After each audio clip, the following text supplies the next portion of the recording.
And now the comeback of Marion Jones, from the heights of Olympic glory to the revelation that those honors were won while using performance-enhancing drugs to a prison sentence for perjury. Well, at the age of 34, she is back talking openly about past mistakes, her hopes for the future, including a return to sports as a member of the WNBA's Tulsa Shock. And she got quite a reception in her debut over the weekend. And it's good to have Marion Jones back with us here in the studio. It's been a long time since I have seen you. In fact, and people need to know, 1994, you were a little freshman at the University of North Carolina for Sylvia Hatchell, led them to the national championship. Right, you know, a lot of people don't know that, you know, I have a basketball background, that this is not just a fly-by-night journey of mine, not a gimmick, not a media ploy, that in fact I played basketball, was very successcul. You know, took quite a break. I was about to say, there's been a lot between then and now. Right. But what was it like being back on the court, first of all? Oh, man, it is incredible. You know, the reception that I received, that the team received from the city of Tulsa. Relocating from Detroit. Relocating from Detroit, new coach, and Coach Nolan Richardson, who's never coached women before. And, you know, me stepping on the court at 34 years old, who, you know, we spoke about it briefly a second ago.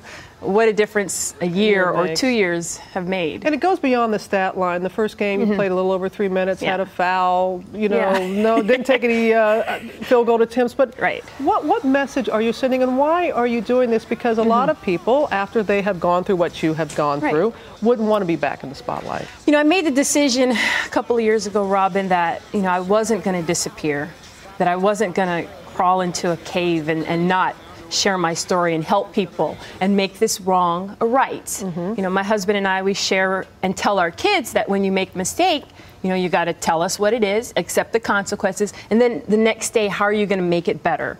And I hope that when people see me, who have gone through hard times in their life and who have made mistakes, when they see me, I'm a source of inspiration to them that, hey, I haven't disappeared. You know, I have pursued this journey. I've had success in the first part of it, which is making a team.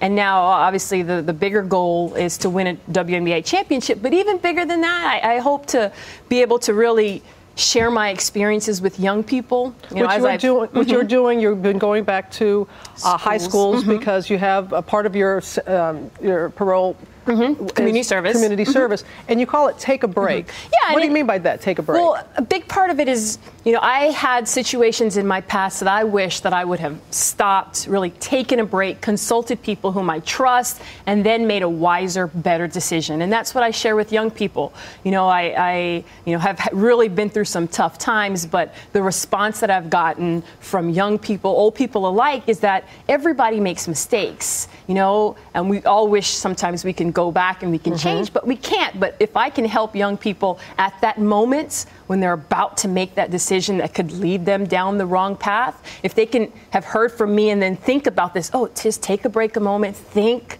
you know, don't make a rush decision, and then things will be better. That's, you know, this whole journey would be worth it for me. And you would have done things differently had you just taken that moment? Yep. If I had just taken a moment and looked to my right or my left, or picked up the phone call, or just asked for whatever, a bathroom break, and just consulted people whom I trusted, I think things could have been a lot different. You have a 6-year-old, a 2-year-old, and a 10-month-old. You chose not to tell your oldest son, Monty, about being in prison. Yeah, we made the choice. You know, we'll decide when we think they're ready, but we have absolutely the plan is that when we think they're ready, to sit down with them and share the story. And a big part of me pursuing this part of my journey and playing basketball, Robin, is that I want to be a living example to my kids. That, you know, we teach them the same thing as I told you earlier. When you make mistakes, come tell us, accept the consequences, and move on. And, you know, when I share my story, they're going to be like, oh my gosh. But then when they see me out there, you know, having confronted it, then they'll say, you know, we're proud of you, Mama. Oh, well, I hope that for you, Marion. And thank you for your willingness to share your story, to be here. And I know you got a game, what is it, Thursday? I practice at 7 p.m. tonight. Oh, goodness. Better you than I, my friend, because these old knees couldn't go anymore. But thank you, Marion.